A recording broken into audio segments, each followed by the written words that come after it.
Әлемдегі ең беделді ғалымдар тізіміне қазақстандық профессордың енгені рас па?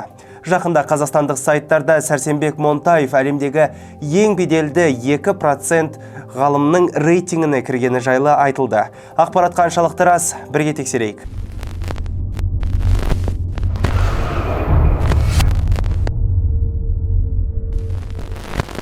Егер тек рас ақпаратты білгіңіз келсе, каналға тіркеліңіздер, ал мен түсіндіруді бастайын. Расымен Стэнфорд университеті Эльсевер ғылыми баспамен бірігіп жасаған әлемдік ең беделді 2% ғалым тізіміне Сәрсенбек Монтаевтың кіргені рас. Дегенмен, көптеген сайттар Монтаевты ғана жазып, ғалымдар тізімі жайлы қате түсінік қалыптастырып жүр. Шындығына келсек, Сәрсенбек Монтаевтан бөлек басқа да қазақстандық ғалымдардың аты жөні кездеседі. Сонымен қатар қазақстандық медиаларда Ратпай Мырзақұлов 2021 жылы ең көп сілтеме жасалған ғалым ретінде енгені жазылған, бірақ мұнда бір шикілік бар.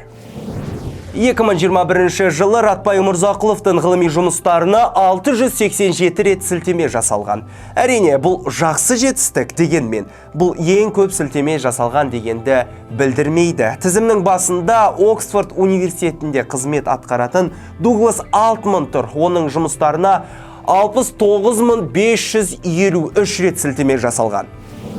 Құрметті достар, видеоны бөлісейік, желіде тараған ақпаратты саралап, мұқият оқуды ұмытпаңыз. Келесі кездескенше.